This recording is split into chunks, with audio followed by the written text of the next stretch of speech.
নমস্কার, আমি জয়শ্রী। আমার নতুন একটি ব্লগে সবাইকে স্বাগত জানাই। আজ আমি আপনাদের সাথে শেয়ার করতে চলেছি আমাদের বাড়িতে শ্রী জগন্নাথ দেবের প্রতিষ্ঠার কিছু মুহূর্ত। রথযাত্রার দিন সকাল সকাল পুজোর যোগান শুরু হয়ে গিয়েছে। বাড়িতে সবাই মিলে পুজোর থালি সাজানো, ফুলের মালা গাঁথা এবং আরও কত কি। জগন্নাথ মন্দিরের অন্যতম আকর্ষণ হলো রথযাত্রা উৎসব। প্রতি বছর আষাঢ় মাসে এই রথযাত্রা উৎসবটি অনুষ্ঠিত হয়। এই সময় জগন্নাথ, বলরাম এবং সুভদ্রা মূর্তি তিনটি বিশাল রথে করে গুন্ডিচা মন্দিরে নিয়ে যাওয়া হয়। এখন চলছে শ্রী জগন্নাথ দেবের স্নান পর্ব। এই মুহূর্তটি খুবই পবিত্র ও গুরুত্বপূর্ণ। মূর্তিগুলোকে একে একে চন্দন, জল, দুধ ও ঘি দিয়ে স্নান করানো হচ্ছে।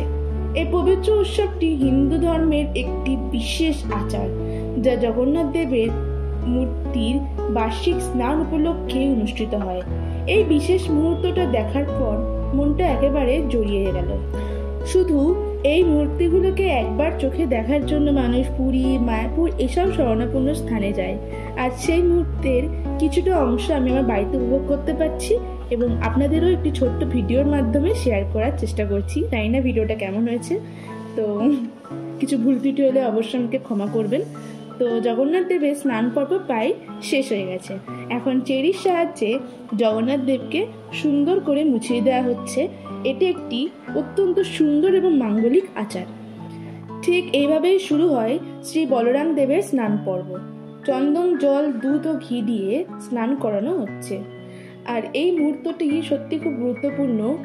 অনেক সময় অনেকেরই আছে যাদের পুরী বা মায়াপুরে এই মুহূর্তগুলো উপভোগ করতে যাওয়া হয় না, তো তাদের জন্য এই মুহূর্তগুলিকে আমার ছোট্ট ভিডিওর মাধ্যমে শেয়ার করা, তাই তারা বাড়িতে বসেও এই ভিডিওটি দেখতে পারে, দেখে মনের একটু শান্তি তারা উপভোগ করতে পারে। সেই জন্যই যদি আপনাদের ভালো লাগে অবশ্যই আমার ভিডিওটা শেয়ার, সাবস্ক্রাইব, লাইক এসব করে দেবেন। বলরাম দেবের স্নান পর্ব চলতে চলতে এখন শুরু হয়ে গেছে জগন্নাথ দেবের পোশাক পরানো পর্ব।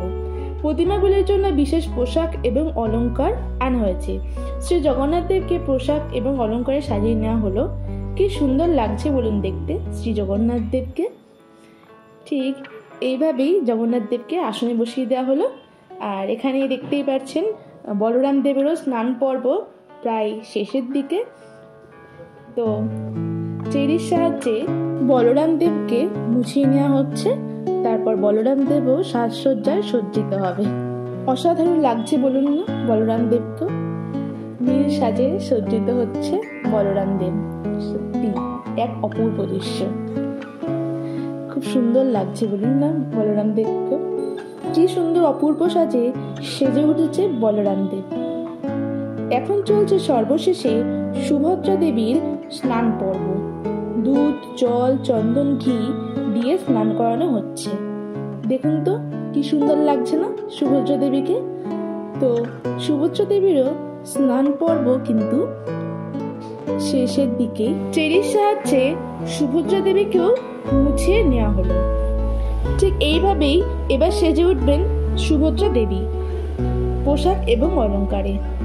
আপনারাই বলবেন যে কোন ঠাকুরটা আপনাদের সব থেকে বেশি সুন্দর লেগেছে সাজসজ্জায়। দেখুন পোশাকে কি সুন্দর লাগছে না বলুন সুভদ্রা দেবীকেও।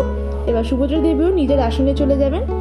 তো আপনারাই বলুন যে কোন ঠাকুরটিকে আপনাদের সব থেকে বেশি সুন্দর লেগেছে। অবশ্যই তিনজনকেই অসাধারণ দেখতে লাগছিল। আপনাদের বাড়িতেও যদি পুজো হয় আপনারা কিন্তু আমাকে ছবি পাঠাতে অবশ্যই ভুলবেন না। অবশ্যই কিন্তু ছবিটা পাঠাবেন আমাকে। আমিও দেখবো যে আপনাদের বাড়িতে কেমনভাবে সাজানো হয়েছিল শ্রী জগন্নাথ দেব, বলরাম দেব এবং সুভদ্রা দেবীকে। পুজো কিন্তু অনেকটাই হয়ে গেছে। এখানে আমাদের বসে রয়েছে ছোট্ট গোপাল, ওনাকেও কিন্তু অসাধারণ লাগছিল। আর ভোগের থালাও রেডি আছে। ভোগের থালাতে আছে খিচুড়ি, আলুর দম, পোলাও, লুচি, 5 রকমের ভাজা এবং পায়েস, আরও অনেক কিছু। ভগবানের কাছে প্রার্থনা করি সবাই যেন ভালো থাকে আর সবার যেন মঙ্গল হোক। এখন চলছে ভগবানের আরতি পর্ব। কি সুন্দর লাগছে বলুন। সারাদিনটা পরিবারের সবাই মিলে এই সুন্দর মুহূর্তটি কাটালাম। পুজো এখন প্রায় শেষের দিকেই। এখন আরতি হয়ে যাওয়ার পর শুরু হবে অঞ্জলি পর্ব। অঞ্জলির পর আছে যজ্ঞ, তারপরে হয়ে যায় পুজোটা কমপ্লিট। তো আরতিও দেখুন প্রায় শেষের দিকে। ইনি হচ্ছে আমাদের ঠাকুর মশাই, উনি খুব ভালো পুজো করেন, খুব ভালো পুজো করেন উনি। আপনারা যদি কেউ ওনার সাথে কন্ট্যাক্ট করতে চান পুজোর জন্য কৃষ্ণনগরের মধ্যেই, তাহলে অবশ্যই আমাকে কমেন্ট করবেন। আর এখানে অঞ্জলি শুরু হয়ে গেছে, আমার মা, কাকিমা, পিসি এবং দিদি মিলে বসে পড়েছে অঞ্জলি দিতে। অঞ্জলি পর্ব শুরু হয়ে গেছে। আমি অঞ্জলি পর্বটা না পুরোটা ভিডিও করতে পারিনি, তার জন্য আমি আপনাদের কাছে ক্ষমা চেয়ে নিচ্ছি। অঞ্জলি পর্ব শেষ হওয়ার পর শুরু হয়েছে যজ্ঞ পর্ব।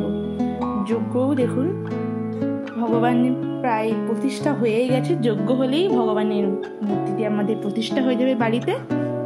আপনাদের কেমন লাগলো আপনারা কিন্তু অবশ্যই বলবেন আমাকে কমেন্টে। আর যদি ভালো লাগে প্রচণ্ড পরিমাণ শেয়ার করুন আর চ্যানেলটাকে সাবস্ক্রাইব করুন। হ্যাঁ, পাশে থাকুন যাতে আপনাদের সামনে এরকম নতুন নতুন ব্লগ নিয়ে আসতে পারি। এটা আমার প্রথম ব্লগ, শ্রী জগন্নাথ দেবের প্রতিষ্ঠা নিয়ে আজকে আমার ব্লগটা শুরু করলাম। তো যজ্ঞ দেখুন অনেকক্ষণ আগে শুরু হয়েছে, আর ভগবানগুলিকে রথের মধ্যে সাজিয়ে নিয়েছি। আপনারাই বলুন কেমন লাগছে দেখতে। এবং আবার বলছি কথাটা, যদি আমার চ্যানেলটাকে ভালো লাগে লাইক, কমেন্ট, সাবস্ক্রাইব এবং শেয়ার করতে ভুলবেন না। আবার দেখা হবে নতুন একটি